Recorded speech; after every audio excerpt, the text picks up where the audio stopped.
ਇਹ ਵੇਖੋ ਜੀ, ਲੁਧਿਆਣਾ ਵਾਲਾ ਯੂਨਾਈਟਿਡ ਇੰਡੀਆ, ਇਹਨਾਂ ਦੇ ਪਾਸਪੋਰਟ ਤੇ ਲਿਖਿਆ ਹੈ ਦਲੀਪ ਸਿੰਘ ਮੁਲਤਾਨੀ ਆਪਣੇ ਨਾਮ ਸਰਨੇਮ ਲਗਾਉਂਦੇ ਨੇ। ਉਜਾੜੇ ਦੇ ਐਲਾਨ ਤੇ ਪਹਿਲਾਂ ਹੋ ਚੁੱਕੇ ਸਨ ਵੀ ਵੰਡ ਹੋ ਗਈ ਹੈ ਤੇ ਅਰਦੋਬਦ ਹੋਣੀ ਹੈ। ਪਿੰਡਾਂ ਦੇ ਵਿੱਚ ਅਨਪੜ੍ਹ ਲੋਕ ਸਨ, ਮੰਨਦਾ ਨਹੀਂ ਸੀ ਕੋਈ ਵੀ।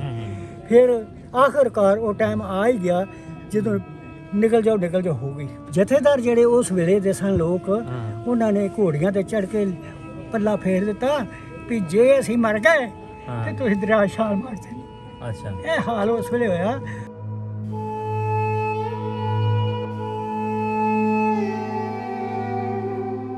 ਸਾਡੀ ਮਾਂ ਨੇ ਕੀਤਾ ਸਾਨੂੰ ਜਿਉਂ ਫੜਨਾ ਇੱਥੋਂ ਬਾਂਹ ਤੋਂ ਉਹਦੇ ਵਿੱਚ ਸੁੱਟਿਆ ਹੋਣਾ ਤਲੇ ਦੇ, ਮਰ ਕੇ ਜਿੰਦਾ ਲੰਘੇ ਨਾ ਲੰਘੇ।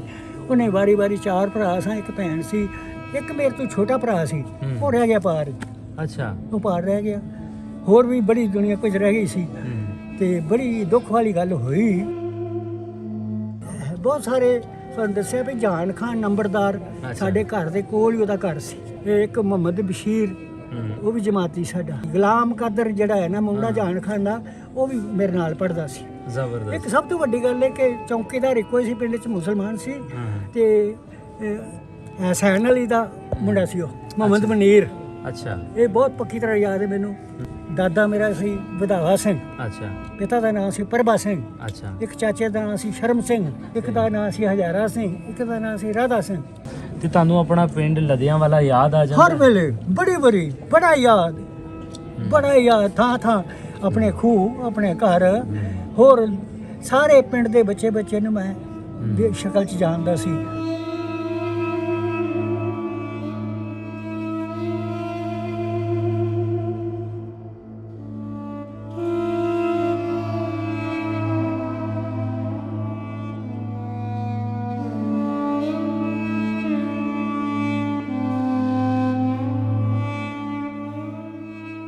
ਅਸਲਾਮ ਵਾਲੇਕੁਮ ਜੀ, ਸਤਿ ਸ਼੍ਰੀ ਅਕਾਲ। ਗੁਰੂ ਨਾਨਕ ਦੇਵ ਜੀ ਦੇ ਚਰਨਾਂ ਦੇ ਵਿੱਚ, ਉਹਨਾਂ ਦੀ ਗੋਦੀ ਦੇ ਵਿੱਚ ਬੈਠੇ ਹਾਂ, ਦਰਬਾਰ ਸਾਹਿਬ ਕਰਤਾਰਪੁਰ ਵਿਖੇ। ਔਰ ਅੱਜ ਫਿਰ ਇੱਕ ਵਾਰੀ ਮੁਲਾਕਾਤ ਬਜ਼ੁਰਗਾਂ ਨਾਲ ਇੱਥੇ ਹੋਈ ਹੈ ਮੇਰੀ। ਬਹੁਤ ਸਾਰੇ ਲੋਕ ਆ ਰਹੇ ਨੇ, ਹਰ ਦਿਨ ਇੱਥੇ ਆ ਰਹੇ ਨੇ, ਔਰ ਹਰ ਇੱਕ ਬੰਦੇ ਦੀ ਇੱਕ ਵੱਖਰੀ ਦਾਸਤਾਨ ਹੈ 47 ਨੂੰ ਲੈ ਕੇ। ਤੇ ਮੇਰੇ ਨਾਲ ਬਜ਼ੁਰਗ ਬੈਠੇ ਨੇ, ਆਓ ਇਹਨਾਂ ਨਾਲ ਗੱਲਬਾਤ ਕਰਦੇ ਹਾਂ ਕਿ ਬਜ਼ੁਰਗਾਂ ਦਾ ਕੀ ਪਾਕਿਸਤਾਨ ਦੇ ਨਾਲ ਜਾਂ ਲਹਿੰਦੇ ਪੰਜਾਬ ਦੇ ਨਾਲ ਕੀ ਰਿਸ਼ਤਾ ਹੈ। ਅੱਜ ਦਰਬਾਰ ਸਾਹਿਬ ਜਿੱਥੇ ਹੈ ਆਪਣੇ ਮਜ਼ਹਬੀ ਰਸੂਮਾਤ ਜਿਹੜੇ ਨੇ ਉਹ ਅਦਾ ਕਰਨ ਆਏ ਨੇ। ਨਾਲ ਦੇ ਨਾਲ ਕੁਛ ਗੱਲਾਂ ਇਹਨਾਂ ਨੇ ਮੇਰੇ ਨਾਲ ਕੀਤੀਆਂ ਤੇ ਮੈਂ ਜ਼ਰੂਰ ਉਹ ਗੱਲਾਂ ਜਿਹੜੀਆਂ ਨੇ ਆਪਣੇ ਪਰਿਵਾਰ, ਪੰਜਾਬੀ ਲਹਿਰ ਦਾ ਜੋ ਪਰਿਵਾਰ ਹੈ, ਉਹਨਾਂ ਨਾਲ ਜ਼ਰੂਰ ਕਰਨਾ ਚਾਹਾਂਗਾ। ਬਜ਼ੁਰਗੋ, ਕੀ ਹਾਲ ਚਾਲ ਹੈ? ਠੀਕ ਠਾਕ ਹੋ? ਠੀਕ ਹੈ ਜੀ, ਬਿਲਕੁਲ ਠੀਕ ਹੈ। ਨਾਂ ਕੀ ਤੁਹਾਡਾ? ਇਹ ਮੇਰਾ ਨਾਮ ਦਲੀਪ ਸਿੰਘ ਹੈ। ਅੱਛਾ। ਔਰ ਮੇਰਾ ਛੋਟੀ ਉਮਰ ਦੇ ਵਿੱਚ ਹੀ ਰੁਝਾਨ ਇੱਕ ਗੁਰਮਤਿ ਨਾਲ ਹੀ ਪਰਮੇਸ਼ਰ ਨੇ ਜੋੜੀ ਹੈ। ਅੱਛਾ, ਗੁਰਮਤਿ ਨਾਲ। ਅੱਛਾ, ਮੈਂ ਛੋਟੀ ਉਮਰ ਤੋਂ ਹੀ ਪਾਠ ਪੜ੍ਹਨੇ ਸ਼ੁਰੂ ਕਰ ਦਿੱਤੇ ਤੇ ਹੋਰ ਲੰਗਰਾਂ ਦੀ ਸੇਵਾ, ਜਿੱਥੇ ਵੀ ਕਿਤੇ ਸੇਵਾ ਸੰਗਤਾਂ ਦੀ ਕਰਨੀ ਪਈ ਮੈਂ ਕੀਤੀ। ਬਜ਼ੁਰਗੋ, ਉਮਰ ਕਿੰਨੀ ਹੈ ਤੁਹਾਡੀ? ਮੇਰੀ ਉਮਰ 85 ਸਾਲ ਹੈ। 85 ਸਾਲ ਹੈ। ਜਨਮ ਤੁਹਾਡਾ ਕਿੱਥੋਂ ਦਾ ਹੈ ਜੀ? ਜਨਮ ਉਹ ਤੁਹਾਨੂੰ ਦੱਸਿਆ ਨਾ, ਇਹ ਲੁਧਿਆਣਾ ਵਾਲਾ ਪਿੰਡ ਕਾਮੋਕੇ ਮੰਡੀ ਦੇ ਕੋਲ। ਕਾਮੋਕੀ ਮੰਡੀ ਦੇ ਕੋਲ ਜੀਟੀ ਰੋਡ ਦੇ ਲਾਗੇ ਵੇ ਸਾਧੋ ਕੇ ਸਟੇਸ਼ਨ ਪੈਂਦਾ ਸੀ, ਨਾਲ ਜੀਟੀ ਰੋਡ ਸੀ। ਜਦੋਂ 47 ਹੋਈ ਹੈ, ਕੋਈ 10 ਕੁ ਸਾਲ ਦੇ ਤੁਸੀਂ? ਹਾਂ, 10 ਸਾਲ ਦੀ। ਠੀਕ ਹੈ। ਤੇ ਆਪਣਾ ਕੋਈ ਉਸ ਵੇਲੇ ਤੁਸੀਂ ਕੀ ਕਰਦੇ ਸੀਗੇ? 47 ਵੇਲੇ ਕੀ ਕਰਦੇ ਸੀ ਤੁਸੀਂ? ਮੈਂ 47 ਚ ਪੜ੍ਹਦਾ ਸੀ, ਦੂਜੀ ਜਮਾਤ ਚ ਪੜ੍ਹਦੇ ਸੀ। ਕਿਹੜੇ ਸਕੂਲ 'ਚ? ਉੱਥੇ ਪਿੰਡ ਵਿੱਚ ਹੀ ਸਾਡੇ ਸਕੂਲ ਸੀ। ਹੋਰ ਨੇੜੇ ਪਿੰਡਾਂ 'ਚ ਸਕੂਲ ਹੈ ਨਹੀਂ ਸਨ। ਉਦੋਂ ਦੁਨੀਆ ਬੜੀ ਘੱਟ ਪੜ੍ਹਦੀ ਸੀ ਤੇ ਧੱਕੇ ਨਾਲ ਚੁੱਕ ਲਿਆ। 6 ਸਾਲ ਦਾ ਦਾਖਲਾ ਲੈਂਦੇ ਸਨ ਤੇ ਚੁੱਕ ਕੇ ਲਿਜਾਣਾ। ਤੇ ਉਸ ਵੇਲੇ ਹਊਆ ਸਮਝਦੇ ਹਾਂ ਸਕੂਲ ਵਿੱਚ ਕੀ ਬਣੇਗਾ, ਲਗਾਇਰ ਹੁੰਦੇ ਧੋਂਦੇ ਨੂੰ। ਪਰ ਪਰਮਾਤਮਾ ਨੇ ਇਹੋ ਜਿਹਾ ਕੀਤਾ ਕਿ ਇਹੋ ਜਿਹਾ ਪੜ੍ਹਿਆ ਮੈਂ, ਲੋਕੀ ਕਾਇਦੇ ਤੋਂ ਪੜ੍ਹ ਕੇ ਸੁਣਾਉਂਦੇ, ਮੈਂ ਮੂੰਹ ਜ਼ਬਾਨੀ ਕਾਇਦਾ ਪੜ੍ਹ ਦਿੰਦਾ ਸੀ ਮੀਆਂ ਦੇ ਕੋਲ। ਮੀਆਂ ਪੜ੍ਹੋ। ਕੋਈ ਤੁਹਾਡੇ ਪਿੰਡ ਦੇ ਜੀਆਂ ਦੇ ਨਾਂ ਚੇਤੇ? ਕੋਈ ਮੁਸਲਮਾਨਾਂ ਦੀ ਇਹੀ ਗੱਲ ਹੈ। ਨਾਂ ਤੇ ਬਹੁਤ ਸਾਰੇ ਤੁਹਾਨੂੰ ਦੱਸਿਆ ਵੀ ਜਾਨ ਖਾਨ ਨੰਬਰਦਾਰ ਸਾਡੇ ਘਰ ਦੇ ਕੋਲ ਹੀ ਉਹਦਾ ਘਰ ਸੀ। ਜਾਨ ਖਾਨ ਸਹੀ। ਤੇ ਇੱਕ ਮੁਹੰਮਦ ਬਸ਼ੀਰ, ਉਹ ਵੀ ਜਮਾਤੀ ਸਾਡਾ। ਤੁਹਾਡੇ ਨਾਲ ਪੜ੍ਹਦਾ ਸੀ? ਗੁਲਾਮ ਕਾਦਰ ਜਿਹੜਾ ਹੈ ਨਾ ਮੁੰਡਾ ਜਾਨ ਖਾਨ ਦਾ, ਉਹ ਵੀ ਮੇਰੇ ਨਾਲ ਪੜ੍ਹਦਾ ਸੀ। ਜ਼ਬਰਦਸਤ। ਇੱਕ ਸਭ ਤੋਂ ਵੱਡੀ ਗੱਲ ਹੈ ਕਿ ਚੌਂਕੀਦਾਰ ਇੱਕੋ ਹੀ ਸੀ ਪਿੰਡ 'ਚ, ਮੁਸਲਮਾਨ ਸੀ। ਤੇ ਹਸੈਨ ਅਲੀ ਦਾ ਮੁੰਡਾ ਸੀ ਉਹ, ਮੁਹੰਮਦ ਮਨੀਰ। ਅੱਛਾ, ਇਹ ਬਹੁਤ ਪੱਕੀ ਤਰ੍ਹਾਂ ਯਾਦ ਹੈ ਮੈਨੂੰ। ਜੇ ਅੱਜ ਹੋਵੇਗਾ ਤੇ ਹੋਵੇਗਾ, ਨਹੀਂ ਤੇ ਕੋਈ ਪਤਾ ਨਹੀਂ। ਮੁਹੰਮਦ ਮਨੀਰ ਉਹਦਾ ਨਾਮ ਸੀ। ਇਹਨਾਂ ਤਿੰਨਾਂ ਦਾ ਤੇ ਮੈਨੂੰ ਯਾਦ ਹੈ। ਤੇ ਹੋਰ ਖੁਦਾ ਬਖਸ਼ ਵੀ ਹੈਗੇ ਸਨ, ਹੋਰ ਜਿਹੜੇ ਮਿਸਤਰੀ ਦਾ ਕੰਮ ਕਰਦੇ ਹੁੰਦੇ ਸਨ। ਅੱਛਾ, ਖੁਦਾ ਬਖਸ਼। ਖੁਦਾ ਬਖਸ਼ ਅੱਛਾ ਅੱਛਾ, ਤੇ ਠੀਕ ਹੈ। ਤੇ ਆਪਸੀ ਉਸ ਵੇਲੇ ਪਿੰਡ ਦੇ ਵਿੱਚ ਤੁਹਾਡਾ ਕਿਦਾਂ ਦਾ ਪ੍ਰੇਮ ਪਿਆਰ ਕਿਦਾਂ ਦਾ ਸੀ? ਕੋਈ ਗੱਲਾਂ ਬਾਤਾਂ ਚਾਰ ਚੇਤੇ ਆ? ਕਿੱਥੇ ਤੁਹਾਡਾ ਜਿਹੜਾ ਪਿੰਡ ਸੀਗਾ, ਹਾਂ। ਸਾਧੋ ਕੀ ਕਿਹਾ ਤੁਸੀਂ? ਸਾਧੋ ਕੇ ਸਟੇਸ਼ਨ ਸੀ, ਹਾਂ। ਸਟੇਸ਼ਨ ਪਿੰਡ ਦਾ ਮੀਲ ਨਾਂ? ਦੂਰ ਪੈਂਦਾ ਸੀ ਪਿੰਡ ਤੋਂ। ਪਿੰਡ ਦਾ ਨਾਂ ਕੀ ਸੀ? ਪਿੰਡ ਲੱਦਿਆਂ ਵਾਲਾ। ਲੱਦਿਆਂ ਵਾਲਾ। ਲੱਦਿਆਂ ਵਾਲਾ ਦੇ ਵਿੱਚ ਤੁਹਾਡਾ ਆਪਸੀ ਵਸੇਬ ਭਾਈਚਾਰਾ ਵਧੀਆ ਸੀਗਾ? ਇਹਦੇ ਉੱਤੇ ਵੀ ਲਿਖਿਆ ਨਾ ਪਾਸਪੋਰਟ ਤੇ? ਵਾਹ ਜੀ ਵਾਹ ਬਾਬਾ ਜੀ। ਇਹ ਵੇਖੋ ਜੀ, ਲੱਦਿਆਂ ਵਾਲਾ ਯੂਨਾਈਟਿਡ ਇੰਡੀਆ, ਇਹਨਾਂ ਦੇ ਪਾਸਪੋਰਟ ਤੇ ਲਿਖਿਆ ਹੈ। ਦਲੀਪ ਸਿੰਘ ਮੁਲਤਾਨੀ ਆਪਣੇ ਨਾਮ ਸਰਨੇਮ ਲਗਾਉਂਦੇ ਨੇ। 1945 ਦੇ ਵਿੱਚ ਇੱਥੇ ਬਰਥ ਪਲੇਸ 1945 ਲਿਖੀ ਹੋਈ ਹੈ। ਆਹ ਬਰਥਡੇ ਇਹ ਉਦੋਂ ਅੰਦਾਜ਼ੇ ਨਾਲ ਹੀ ਕੋਈ ਪਤਾ ਨਹੀਂ ਸੀ ਵੀ ਇਹਨਾਂ ਦੀ ਛਾਣਬੀਨ ਹੋਣੀ ਉਮਰ ਦੀ, ਅੱਛਾ। ਤੇ ਅੰਦਾਜ਼ੇ ਨਾਲ ਹੀ ਲਿਖਾਤੀ ਜਦੋਂ ਪਾਸਪੋਰਟ ਬਣਾਇਆ। ਅੱਛਾ ਅੱਛਾ। ਤੇ ਇਸ ਵਾਸਤੇ ਪਰ ਮੈਂ 2 ਜਮਾਤਾਂ ਉੱਥੇ ਪੜ੍ਹ ਚੁੱਕਾ ਸੀ। ਅੱਛਾ, ਵੈਸੇ ਤੁਸੀਂ ਆਪਣਾ ਅੱਜ ਇਹ ਪਾਸਪੋਰਟ ਸਪੈਸ਼ਲ ਜਿਹੜਾ ਹੈ ਹਾਂ। ਇਹ ਤਾਂ ਕਰਤਾਰਪੁਰ ਸਾਹਿਬ ਵਾਸਤੇ ਬਣਾਇਆ? ਹਾਂ, ਨਹੀਂ ਇਹ ਆਸਟਰੀਆ ਜਾ ਕੇ ਆਇਆ ਮੈਂ। ਅੱਛਾ। ਬੱਚਾ ਹੈ ਆਪਣਾ ਉੱਥੇ, ਹਾਂ। ਆਪਣਾ ਕਾਰੋਬਾਰ ਹੈ ਉੱਥੇ ਬੜਾ ਵੱਡਾ। ਤੁਸੀਂ ਇੰਡੀਆ 'ਚ ਕਿਹੜੇ ਪਿੰਡ 'ਚ ਰਹਿੰਦੇ ਹੋ? ਹੈਂ? ਇੰਡੀਆ 'ਚ ਕਿਹੜੇ ਪਿੰਡ 'ਚ ਰਹਿੰਦੇ ਹੋ? ਇੱਥੇ ਰਹਿੰਦੇ ਆ ਇਸ ਵੇਲੇ ਜ਼ਿਲ੍ਹਾ ਕਪੂਰਥਲਾ ਹੂੰ। ਤੇ ਭਲੱਥ ਪਲਾਥ। ਤਹਿਸੀਲ ਵੀ ਹੈ, ਹੂੰ। ਥਾਣਾ ਵੀ ਹੈ। ਹੂੰ। ਉਹ ਬਹੁਤ ਚੰਗਾ ਸ਼ਹਿਰ ਦਾ ਸ਼ਹਿਰ ਹੈ, ਕਸਬਾ ਪੂਰਾ।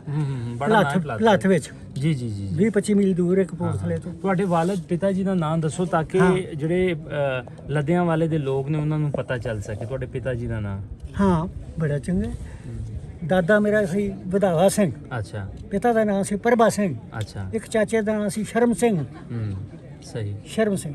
ਇੱਕ ਦਾ ਨਾਮ ਸੀ ਹਜ਼ਾਰਾ ਸਿੰਘ, ਇੱਕ ਦਾ ਨਾਮ ਸੀ ਰਾਧਾ ਸਿੰਘ। ਅੱਛਾ ਇਹ ਸਨ। ਅੱਛਾ, ਵੈਸੇ ਦਿਲ ਤੁਹਾਡਾ ਹੈ ਕਿ ਇੱਕ ਵਾਰੀ ਪਿੰਡ ਤੁਸੀਂ ਵੇਖ ਲਓ? ਇਹ ਬੜੀ ਭਾਵਨਾ ਦਿਲ 'ਚ ਬੜੀ ਆਉਂਦੀ ਹੈ, ਦੇਖ ਲਈਏ। ਹਾਂ, ਹਾਂ। ਪਰ ਹੁਣ ਸਰੀਰ ਇਜਾਜ਼ਤ ਨਹੀਂ ਦਿੰਦਾ। 2 ਅਟੈਕ ਹੋ ਚੁੱਕੇ ਨੇ, ਇੱਕ ਸੈੱਲ ਖਤਮ ਹੋ ਚੁੱਕੇ ਨੇ ਇੱਕ ਦਿਨ। ਅੱਛਾ। 4 ਦਿਨ ਜਲੰਧਰ ਹਸਪਤਾਲ 'ਚ ਰਹੇ ਆ ਤੇ ਉਹ ਪੂਰੇ ਹੋ ਗਏ ਨੇ। ਅੱਛਾ, ਹੁਣ ਵੈਸੇ ਜਦੋਂ ਤੁਸੀਂ ਆਪਣੇ ਪਿੰਡ ਹੁੰਦੇ ਹੋ, ਭਲੱਥ 'ਚ ਜਦੋਂ ਹੁੰਦੇ ਹੋ, ਤੇ ਤੁਹਾਨੂੰ ਆਪਣਾ ਪਿੰਡ ਲਦਿਆਂ ਵਾਲਾ ਯਾਦ ਆ ਜਾਂਦਾ? ਹਰ ਵੇਲੇ ਬੜੀ ਬੜਾ ਯਾਦ ਥਾਂ ਥਾਂ ਆਪਣੇ ਖੂਹ, ਆਪਣੇ ਘਰ, ਹੋਰ ਸਾਰੇ ਪਿੰਡ ਦੇ ਬੱਚੇ ਨੂੰ ਮੈਂ ਸ਼ਕਲ 'ਚ ਜਾਣਦਾ ਸੀ। ਹੁਣ ਤੇ ਨਾ ਕੁਝ ਭੁੱਲ ਗਏ ਨੇ। ਤੇ ਇਸ ਤਰ੍ਹਾਂ ਕਰਕੇ 47 ਦੇ ਵਿੱਚ ਜਦੋਂ ਉਜਾੜਾ ਹੋਇਆ ਹਾਂ, ਤਾਂ ਆਪ ਜੀ ਕਿੱਦਾਂ ਗਏ ਉਜੜ ਕੇ? ਉੱਥੋਂ ਇਹ ਹੋਇਆ, ਉਜਾੜੇ ਦੇ ਐਲਾਨ ਤੇ ਪਹਿਲਾਂ ਹੋ ਚੁੱਕੇ ਸਨ ਵੀ ਵੰਡ ਹੋ ਗਈ ਹੈ ਤੇ ਅਰਦੋਬਦ ਹੋਣੀ ਹੈ। ਪਿੰਡਾਂ ਦੇ ਵਿੱਚ ਅਨਪੜ੍ਹ ਲੋਕ ਸਨ, ਮੰਨਦਾ ਨਹੀਂ ਸੀ ਕੋਈ ਵੀ। ਫਿਰ ਆਖਰਕਾਰ ਉਹ ਟਾਈਮ ਆ ਹੀ ਗਿਆ ਜਦੋਂ ਨਿਕਲ ਜਾਓ ਹੋ ਗਈ। ਅਸੀਂ ਸਾਡਾ ਇਲਾਕਾ ਨੀਵਾਂ ਬੜਾ ਸੀ, ਇਸ ਤਰ੍ਹਾਂ ਦਾ ਹੀ ਜਿੱਥੇ ਪਾਣੀ ਝੋਨਾ ਬਹੁਤ ਲਾਉਂਦੇ ਸਨ ਅਸੀਂ ਲੋਕ। ਉੱਥੋਂ ਨਿਕਲੇ ਤੇ ਵੱਡਿਆਂ ਬੰਦਿਆਂ ਨੂੰ ਪਤਾ ਸੀ ਵੀ ਕਿੱਧਰ ਜਾਣਾ ਹੈ, ਸਾਨੂੰ ਕੋਈ ਪਤਾ ਨਹੀਂ ਸੀ ਵੀ ਕਿੱਧਰ ਜਾਣਾ। ਨਾਲ ਹੀ ਟੁਰੇ ਫਿਰੇ ਜਿੱਥੇ ਦੇ 10 ਮੀਲ ਸਫ਼ਰ ਸੀ, ਸਾਨੂੰ 2 ਦਿਨ ਉਹਦੇ 'ਚ ਹੀ ਲੱਗ ਗਏ। ਇਹ ਸਰਾਬੀ ਦੇ ਕੰਢੇ ਤੇ ਅੱਛਾ। ਜਿਸ ਵੇਲੇ ਆਏ, ਅੱਗੇ ਦਰਿਆ ਵੱਡਾ ਹੋ ਗਿਆ ਹੈ ਹੈਡ ਮਰਾਲੇ ਤੋਂ ਹੇਠਾਂ ਜਾ ਕੇ। ਉੱਥੇ ਲੰਘਣਾ ਸੀ, ਟੁਰਦੇ ਟਰਾਂਦੇ ਦੂਜੇ ਦਿਨ ਸ਼ਾਮ ਨੂੰ ਅਸੀਂ ਦਰਿਆ ਤੇ ਪਹੁੰਚੇ। ਅੱਛਾ, ਹਾਂਜੀ, ਠੀਕ ਹੈ। ਦਰਿਆ ਤੇ ਪਹੁੰਚੇ ਤੇ ਕੁਝ ਬੰਦੇ ਲੰਘ ਗਏ ਵੱਡੇ ਤੇ ਲੰਘਦਿਆਂ ਦੇਰ ਹੋ ਗਈ। ਤੇ ਜਦੋਂ ਆਖਰੀ ਦਿਨ ਡੁੱਬਣ ਲੱਗਾ ਨਾ, ਤੇ ਬੰਦਿਆਂ 2 ਨੇ ਡਾਂਗ ਰੱਖ ਲਈ ਮੋਢੇ ਤੇ ਸਾਨੂੰ ਇਸ ਤਰ੍ਹਾਂ ਫੜਾ ਲਈ ਡਾਂਗ। ਅੱਛਾ। ਵੀ ਅਸੀਂ ਪਾਣੀ ਦੇ ਵਿੱਚ ਭਾਰ ਨਹੀਂ ਇੰਨਾ ਹੁੰਦਾ ਲੱਗਦਾ ਉਹਨਾਂ ਨੂੰ। ਤੇ ਜਦੋਂ ਉਹਨਾਂ ਦਾ ਇੰਨਾ ਨਾ ਪਾਣੀ ਸੀ ਤੇ ਉਹ ਲੰਘ ਗਏ ਲੈ ਕੇ। ਇੱਕ ਮੇਰੇ ਤੋਂ ਛੋਟਾ ਭਰਾ ਸੀ, ਉਹ ਰਹਿ ਗਿਆ ਪਾਰ ਹੀ। ਅੱਛਾ। ਉਹ ਪਾਰ ਰਹਿ ਗਿਆ। ਹੋਰ ਵੀ ਬੜੀ ਦੁਨੀਆ ਕੁਝ ਰਹਿ ਗਈ ਸੀ ਤੇ ਬੜੀ ਦੁੱਖ ਵਾਲੀ ਗੱਲ ਹੋਈ। ਤੇ ਸਾਡੇ ਇੱਕ ਬੰਦਾ ਚੰਗਾ ਤਰਨ ਦਾ ਦਰਿਆ ਦਾ ਤਾਰੂ ਸੀ, ਉਹਨੂੰ ਕਿਹਾ, ਉਹ ਕਹਿੰਦਾ ਮੈਂ ਸਵੇਰੇ ਤੜਕੇ ਜਾਵਾਂਗਾ ਤੇ ਉਹਨੂੰ ਲੈ ਕੇ ਆਵਾਂਗਾ। ਅੱਛਾ। ਉਹ ਗਿਆ ਇਸ ਤਰ੍ਹਾਂ ਹੀ, ਉੱਤੋਂ ਜਾ ਕੇ ਉਹਨੇ ਮੋਢੇ ਨਾਲ ਬੰਨ੍ਹ ਲਿਆ। ਛੋਟਾ ਸੀ ਬੱਚਾ ਸੀ ਉਹ, ਤੇ ਲੰਘ ਗਿਆ। ਥੋੜਾ ਚਿਰ ਹੀ ਹੋਇਆ ਤੇ ਮਗਰੋਂ ਉਸ ਇਲਾਕੇ ਦੇ ਜਾਂ ਗੁੰਡੇ ਜਾਂ ਕਿਸ ਤਰ੍ਹਾਂ ਮੁਸਲਮਾਨ ਜਿਹੜੇ ਸਨ, ਉਹਨਾਂ ਨੇ ਆਣ ਕੇ ਤੇ ਪਿੱਛੇ ਗੋਲੀ ਚਲਾਣੀ ਸ਼ੁਰੂ ਕਰ ਦਿੱਤੀ। ਉਧਰਦਿਆਂ ਨੂੰ ਉਧਰ ਹੀ ਮਾਰਿਆ, ਸੂਇਆਂ ਨਾਲ ਬਿੰਨ ਕੇ, ਡਾਂਗਾਂ ਨਾਲ ਬੁਰੀ ਤਰ੍ਹਾਂ ਮਾਰਿਆ ਗਿਆ। ਬੜੇ ਮਰ ਗਏ। ਜਦੋਂ ਅਸੀਂ ਉਹ ਉੱਥੇ ਭਾਜੜ ਪੈ ਗਈ, ਦਰਿਆ ਹੁਣ ਛੋਟਾ ਲੰਘੇ ਸਾਂ ਤੇ ਇਹ ਸਾਨੂੰ ਤਾਂ ਪਤਾ ਨਹੀਂ ਸੀ ਵੱਡਾ ਵੀ ਅੱਗੇ ਹੈਗਾ। ਭੱਜ ਕੇ ਜਾਣਾ ਕਿੱਥੇ ਸੀ। ਜਦੋਂ ਥੋੜੀ ਦੂਰ ਗਏ ਤੇ ਉੱਥੇ ਇਹ ਹੋਇਆ, ਵੱਡਾ ਉਹਦੇ ਜਿਵੇਂ 2 ਦਰਿਆ ਬਣੇ ਫਿਰ ਅੱਗੋਂ ਮਿਲ ਜਾਂਦਾ ਆ ਗਿਆ। ਇਸ ਤਰ੍ਹਾਂ ਕਈ ਇੱਥੇ ਵੀ ਹੈਗੇ ਨੇ ਪੜਾ। ਅੱਛਾ। ਉਹ ਅੱਗੇ ਜਾ ਖਲੋ ਗਏ ਜਾ ਕੇ। ਫਿਰ ਜਥੇਦਾਰ ਜਿਹੜੇ ਉਸ ਵੇਲੇ ਦੇ ਸਨ ਲੋਕ, ਉਹਨਾਂ ਨੇ ਘੋੜੀਆਂ ਤੇ ਚੜ੍ਹ ਕੇ ਪੱਲਾ ਫੇਰ ਦਿੱਤਾ ਵੀ ਜੇ ਅਸੀਂ ਮਰ ਗਏ ਹਾਂ। ਤੇ ਤੁਸੀਂ ਦਰਿਆ ਛਾਲ ਮਾਰਦੇ। ਅੱਛਾ ਇਹ ਹਾਲ ਉਸ ਵੇਲੇ ਹੋਇਆ, ਪਾਣੀ ਦੇ ਵਿੱਚ ਹੀ ਬੈਠੇ ਰਹੇ ਦਿਹਾੜੀ। ਅੱਛਾ ਥੋੜਾ ਜਿਹਾ ਸ਼ਾਮ ਨੂੰ ਪਾਣੀ ਉਤਰਨਾ ਸ਼ੁਰੂ ਹੋ ਗਿਆ। ਪਿੱਛੇ ਹੈਡਮਰਾਲਾ ਸਾਡੇ ਤੋਂ ਉਰਾਂ ਪੈਂਦਾ ਸੀ, ਇੱਥੇ ਇੱਕ ਨਹਿਰ ਪੈਂਦੀ ਸੀ, ਇਹ ਵੀ ਇਹਨਾਂ ਨੇ ਵੱਢ ਦਿੱਤੀ।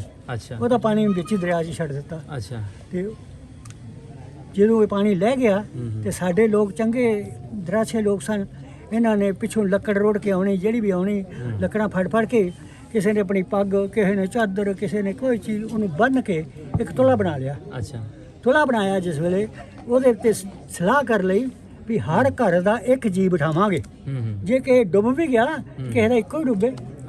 ਤੁਲਾ ਤਾਂ ਡੁੱਬ ਜਾਣਾ ਕਿਸੇ ਵੇਲੇ, ਭਾਰ ਜ਼ਿਆਦਾ ਪਾਵਾਂਗੇ, ਨਾ ਸੰਭਾਲਿਆ ਗਿਆ ਤੇ ਉਹ ਇਸ ਤਰ੍ਹਾਂ ਹੀ ਸਾਨੂੰ ਲਗਾਉਂਦੇ। ਸਾਡੀ ਮਾਂ ਨੇ ਕੀਤਾ, ਸਾਨੂੰ ਜਿਉਂ ਫੜਨਾ ਇੱਥੋਂ ਬਾਂਹ ਤੋਂ ਉਹਦੇ ਵਿੱਚ ਸੁੱਟਿਆ ਹੋਣਾ ਤੁਲੇ ਦੇ, ਮਰ ਕੇ ਜਿੰਦਾ ਲੰਘੇ ਨਾ ਲੰਘੇ। ਉਹਨੇ ਵਾਰੀ ਵਾਰੀ 4 ਭਰਾ ਸਾਂ, ਇੱਕ ਭੈਣ ਸੀ, ਤੇ ਸਾਨੂੰ ਇਸ ਤਰ੍ਹਾਂ ਬਾਅਦ 'ਚ ਫਿਰ ਆਪ ਲੰਘ ਕੇ ਆ ਗਏ। ਅੱਛਾ ਅੱਗੇ ਆਏ ਤੇ ਅਗਲੀ ਸਾਡੇ ਹਿੰਦੁਸਤਾਨ ਦੇ ਲੋਕਾਂ ਨੇ ਰਾਸ਼ਨ ਇਕੱਠੇ ਕੀਤੇ ਇਸ ਪਿੰਡਾਂ ਵਿੱਚ। ਅੱਛਾ ਉਹ ਸਾਨੂੰ 5-5 ਕਿਲੋ ਦੇਣੇ ਉਹਨਾਂ, ਤੇ ਚੱਕੀਆਂ ਦੇਣੀਆਂ ਵੀ ਆਪੇ ਪੀਓ ਤੇ ਆਪੇ ਪਕਾ ਲਓ ਤੇ ਆਪੇ ਖਾ ਲਓ। ਫਿਰ ਨਾਲੇ ਅੱਗੇ ਟੁਰਦੇ ਆਏ ਤੇ ਨਾਲ ਹੀ ਪਿੰਡਾਂ ਦੇ ਵਿੱਚ ਰਾਸ਼ਨ ਲੈ ਕੇ ਖਾਂਦੇ ਆਏ। ਪਹੁੰਚਦੇ ਕਰਦੇ ਅੱਜ ਨਾਲੇ ਪਿੰਡੀਆਂ ਦੇ ਪੱਤਨ ਤੋਂ ਇਹ ਲੰਘੇ ਆ, ਪਿੰਡੀਆਂ ਦਾ ਪੱਤਨ।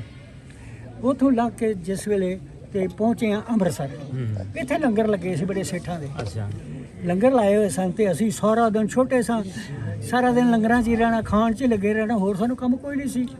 ਕੰਮ ਤੇ ਹੈ ਕੋਈ ਨਹੀਂ ਸੀ, ਉਜਾੜੇ ਸੀ, ਛੋਟੇ ਸਾਂ।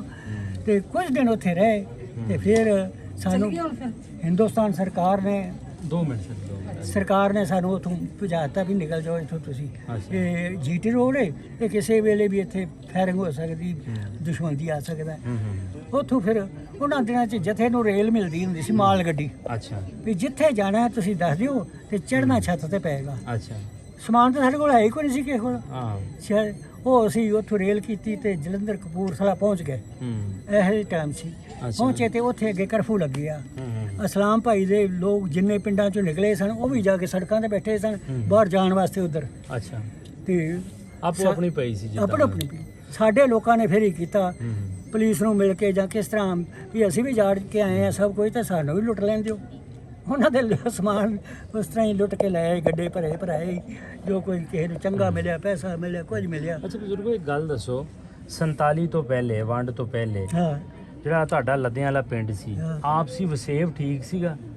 ਗਮੀ ਖੁਸ਼ੀ ਤੇ ਮੁਸਲਮਾਨਾਂ ਨਾਲ, ਸਿੱਖਾਂ ਨਾਲ ਸਾਡਾ ਤੁਹਾਨੂੰ ਉਹ ਦੱਸੀਏ ਵੀ ਸਾਡਾ ਐਡਾ ਭਾਈਚਾਰਾ ਸੀ, ਸਾਡੇ ਖੇਤੀ ਵੀ ਸਾਂਝੀ ਕਰਦੇ ਸਾਂ ਅਸੀਂ। ਅੱਛਾ ਤੇ ਖਾਣ ਪੀਣ ਵੀ ਬਹੁਤ ਸਾਰਾ ਇਕੱਠਾ।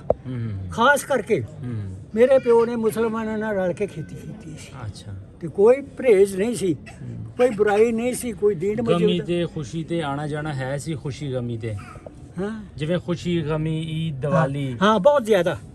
ਉਹ ਵੀ ਆਉਂਦੇ ਸਨ ਤੇ ਅਸੀਂ ਵੀ ਜਾਂਦੇ ਸੀ, ਵੱਡੇ ਹੀ ਜਾਂਦੇ ਸੀ ਸਾਡੇ। ਅਸੀਂ ਜਦੋਂ ਛੋਟੇ ਸਾਂ ਅਸੀਂ ਕੀ ਜਾਣਾ ਸੀ, ਪਰ ਇਹ ਵੀ ਅਸੀਂ ਦੇਖਿਆ ਸੀ, ਕੋਈ ਮਰਗ ਹੁੰਦੀ ਸੀ। ਪਿੰਡ ਤੋਂ ਨਿਕਲਦਿਆਂ ਦਿਲ ਕਰਦਾ ਸੀ ਆਪਣਾ ਪਿੰਡ ਛੱਡਣ ਨੂੰ? ਨਹੀਂ, ਰੋਂਦੇ। ਇਹ ਜਿਉਂ ਹੀ ਨਿਕਲਦੀ ਗੱਲ ਹੋਈ ਤੇ ਰੇਲ ਆ ਗਈ ਗੁੰਡਾਗਰਦੀ ਦੀ, ਤੇ ਸਾਨੂੰ ਡਰ ਪੈ ਗਿਆ ਵੀ ਇਹਨਾਂ ਆਣ ਕੇ ਤਾਂ ਵੱਢਣਾ ਸ਼ੁਰੂ ਕਰ ਦੇਣਾ।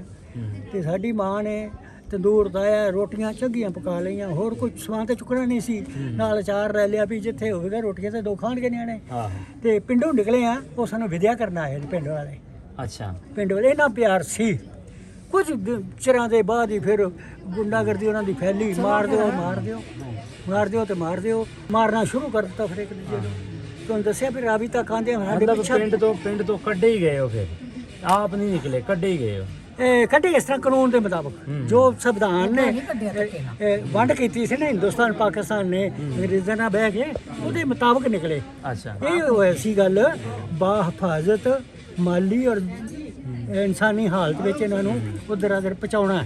ਅੱਛਾ ਇਹ ਉਹਨਾਂ ਕਿਹਾ, ਪਰ ਗੁੰਡਾਗਰਦੀ ਫੈਲ ਗਈ ਤੇ ਇਹ ਗੱਲ। ਚਲੋ ਬਜ਼ੁਰਗੋ, ਤੁਹਾਡਾ ਬਹੁਤ ਬਹੁਤ ਸ਼ੁਕਰੀਆ। ਤੁਹਾਡਾ ਪਰਿਵਾਰ ਤੁਹਾਡਾ ਇੰਤਜ਼ਾਰ ਕਰ ਰਿਹਾ। ਲਓ ਜੀ, ਇਹ 47 ਦੀਆਂ ਪਰਿਵਾਰ ਤੇ ਕੋਲ ਹੀ ਲੈਣਾ ਤੁਸੀਂ, ਖੜੇ ਮਿਲਣਾ ਕਿ ਨਹੀਂ ਮਿਲਣਾ ਫਿਰ। ਚਲੋ ਜੀ, ਜ਼ਰੂਰ ਲੁਧਿਆਣਾ ਵਾਲਾ ਤੋਂ, ਸਾਦੋਕੀ ਤੋਂ ਬਜ਼ੁਰਗਾਂ ਵਾਸਤੇ ਪਿਆਰ ਭਰਿਆ ਸੁਨੇਹਾ ਆਏਗਾ। ਹੋਪਫੁਲੀ ਜਿਹੜੇ ਇਹਨਾਂ ਦੇ ਬਚਪਨ ਦੇ ਯਾਰ ਦੋਸਤ ਸਨ, ਹਾਂ, ਜੇ ਕਦੀ ਜਾਓ ਉਹਨਾਂ ਕੋਲ ਤਾਂ ਯਾਦ ਰਾਇਓ, ਜ਼ਰੂਰ ਯਾਦ ਕਰਨਗੇ। ਤੁਹਾਡਾ ਸੁਨੇਹਾ ਉਹਨਾਂ ਤੱਕ ਪਹੁੰਚਾ ਦਾਂਗੇ ਤੇ ਮਾਲਕ ਸੋਨਾ ਖੈਰ ਰੱਖੇਗਾ ਕਿ ਜ਼ਰੂਰ ਉਹ ਮਿਲਣਗੇ। ਸਾਡੇ ਪਤਾ ਨਹੀਂ ਹਿੰਦੁਸਤਾਨ ਦਾ ਕਿਉਂ ਨਹੀਂ ਸਾਡਾ ਟੈਲੀਫੋਨ ਦਾ ਕਨੈਕਸ਼ਨ ਉਧਰ ਜੁੜਿਆ ਜਾਂ ਚਿੱਠੀਆਂ ਦਾ ਵੀ ਘੱਟ ਹੋ ਗਿਆ ਤੇ ਕੋਈ ਨਹੀਂ। ਪਹਿਲਾਂ ਚਿੱਠੀਆਂ ਵੀ ਆਉਂਦੀਆਂ ਸੀ, ਪਹਿਲਾਂ ਤੇ ਸੋਨਾ ਚਾਂਦੀ ਲੋਕੀ ਟੱਪ ਹੀ ਗਏ ਸਨ ਇੱਥੇ। ਚਿੱਠੀਆਂ ਵੀ ਆਉਂਦੀਆਂ ਸਨ। ਉਹ ਤੇ ਢਾਤੇ ਹੋਣੇ ਸਭ ਪੁਰਾਣੇ ਘਰ। ਹੁਣ ਤਾਂ ਜਾ ਕੇ ਪਤਾ ਲੱਗੂਗਾ। ਹਾਂ। ਹਰ ਬੰਦੇ ਨੂੰ ਇੱਕ ਤਜੱਸਸ ਹੈ। ਜੇ ਬਜ਼ੁਰਗੋ ਤੁਸੀਂ ਠੀਕ ਹੁੰਦੇ, ਸਰੀਰ ਠੀਕ ਹੁੰਦਾ ਤੇ ਜਾਣਾ ਸੀਗਾ। ਜਾਣਾ ਸੀ ਫਿਰ, ਪਰ ਮੈਂ ਰੋਕਿਆ ਨਹੀਂ। ਬੱਚਾ ਅਜੇ ਵੀ ਲਿਜਾ ਕੇ ਰਾਜੀ ਹੈ ਵੀ ਪਿੰਡ ਤੇ ਇੱਕ ਵਾਰੀ ਘੁਮਾ ਕੇ ਲਿਆ। ਜਾਣਾ ਵੀ ਨਹੀਂ ਨਾ ਅਜੇ ਵੀ ਪਤਾ ਨਹੀਂ ਜ਼ਿੰਦਗੀ ਕੋਈ ਹੋਈ ਤੇ ਚਲੇ ਜਾਈਏ। ਚਲੋ ਜੀ ਬਜ਼ੁਰਗੋ, ਤੁਹਾਡਾ ਬਹੁਤ ਬਹੁਤ ਧੰਨਵਾਦ। ਚੌਕੀਦਾਰ ਦਾ ਮੁੰਡਾ ਮੁਹੰਮਦ ਮਨੀਰ ਜਿਹੜਾ ਨਾ ਬੜਾ ਹੀ ਨੇੜੇ ਸੀ ਸਾਡਾ। अच्छा, मोहम्मद मुनीर। हाँ। चलो जी, मोहम्मद मुनीर और लुधियावाला साधो की मुरीद के कोल ही पिंड ने जी। अगर कोई साडा प्रोग्राम वेख रहे हैं तो ज़रूर रब्ता करो ताकि बजुर्गों की ख्वाहिश है वो आप पूरी कर सकीए। और यह प्रोग्राम जोड़े आप करते हैं इन्हों की ख्वाहिश लिए होंगे ने कि जोड़े लैंदे चढ़ते पंजाब के 47 के विछड़े यार सज्जन या परिवार ने वो आपस में ज़रूर मिलन। सो होपफुली इसे ही आस दे नाल, इसे ही उम्मीद दे नाल आपको इजाज़त चाहते हैं कि लुधियावाला तो और साधो की तो बजुर्गों लिए प्यार प्रयास इस्लामी बंदे जरूर मिलते आएगा। ਨੇ ਬਹੁਤ ਸਾਰੇ, ਉਹਨਾਂ ਨੂੰ ਜੀ ਆਇਆ ਕਹੀਦਾ। जी जी। ਕੋਈ ਬੈਰ ਵਿਰੋਧ ਨਹੀਂ। ਹੁਣ ਵੀ ਇੱਥੇ ਵੀ ਸਾਡਾ ਬੜੇ ਸੋਹਣੇ ਬਸਨੇ ਆ ਪਏ। चलो जी बुजुर्गो, शुक्रिया, रब रखा जी।